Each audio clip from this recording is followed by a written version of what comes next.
पण आपल्याला करा म्हटलेत का? ते प्रत्यक्षपणे करा म्हटले नाहीत, पण अप्रत्यक्षपणे कराच म्हटले, डायरेक्ट इनडायरेक्ट. बोला तो एक देव करुणी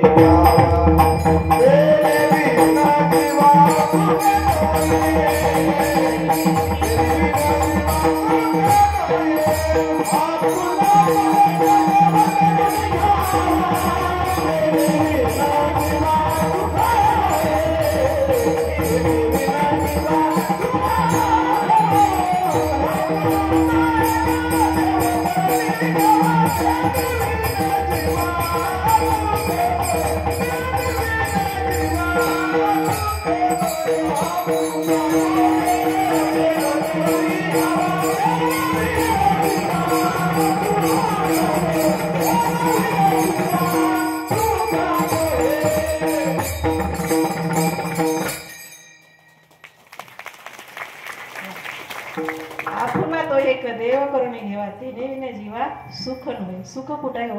संसारात नाही, प्रपंचात नाही, परमार्थामध्ये. म्हणून भक्तिशास्त्रात एक धरीला चित्ती असं रुक्माईचा पती म्हणतात. रुक्माईचा पती म्हणजे विष्णू भगवंत. पण त्यांनाच का धरायचं? हे बघा असं होतं, जाता जाता मी आपलं काय कालायचं कीर्तन नाही, पण मी थोडंसं सांगते की नारद फिरत फिरत फिरत त्या काळाचं चालतं बोलतं वर्तमानपत्र, लाईव्ह टेलिकास्ट, नारद मुनी होते, बरोबर आहे. ते आले आणि सत्यभामीच्या महालात गेले. सत्यभामा एकटीच होती. मग सत्यभामीनी नारदांची पूजा केली, सगळं केलं, अन्न दिलं खायला प्रसाद म्हणून, सगळं झालं. सत्यभामा म्हणते, नारदा या जन्मी तर मी खूप सुखी आहे. काय? या जन्मी तर मी खूप सुखी आहे. श्रीकृष्णासारखा पती आहे, देवकू वसुदेव सारखी मला सासू सासरे मिळालेले आहेत, मला काय नको आहे, या जन्मात मी खूप सुखी आहे अशी म्हटली बरं का. पण बायांची जात कशी जरा लालूस असते की नाही? मी पण त्यातलीच आहे, लोभस असते. ती काय म्हणते माहिती आहे? देवा, जर मला पुढच्या जन्मात श्रीकृष्णच पती हवे असते तर काय केलं पाहिजे? मी काय केलं पाहिजे? काय केलं पाहिजे? या जन्मात त्या श्रीकृष्ण असणाऱ्या नवऱ्याचं पतीचं दान केलं पाहिजे. नारद सांगतात, हे बघ सत्यभामे, तुला जर पुढच्या जन्मात भगवंत पती हवे असते, तू या जन्मात दान कर. बरोबर आहे, दान कर म्हणल्यावर ती म्हणते, आता श्रीकृष्ण पती आहेत आणि त्यांचं दान केल्यावर घेणार कोण? बरं, हे म्हणले तथास्तु, मी तयार आहे. कोण म्हटले?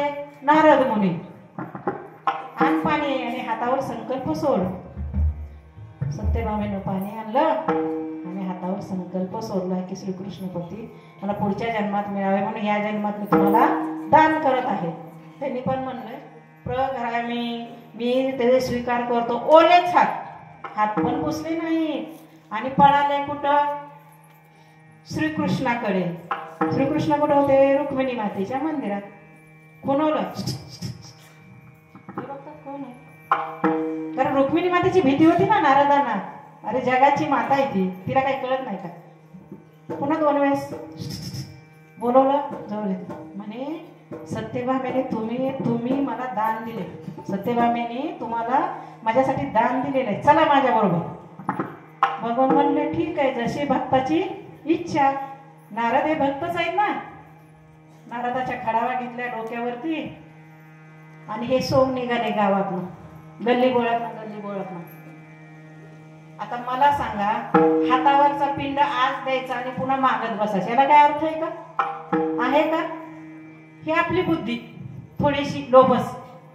जसं की एक राजा होता आणि त्याने काय केलं, 2 पक्षी एका पेटीत कोंडले आणि ती स्त्रियांकडे दिली पेटी आणि म्हटलं की 12 तासांनी न उघडता आहे अशी मला शील पेटी दिलेली होती, आणून द्या.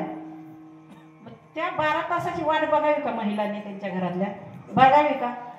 नाही बघितली. उत्सुकता, काय असेल, सोनं चांदी जड लागते ना. 2 पक्षी होते त्यात. त्यांनी काय केलं, उघडून बघितलं. उघडलं की पक्षी उडून गेले.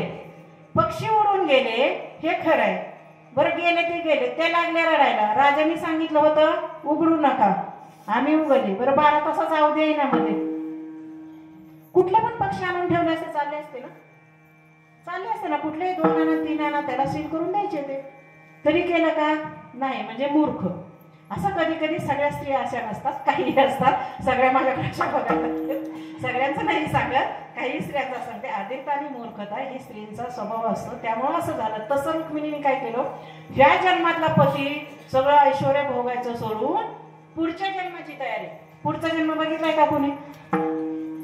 पण आहे नाही हा नंतरचा भाग, आपण आहे म्हणून. मग त्या जन्मामध्ये आपल्या भक्तीनं मिळवा ना ईश्वराला.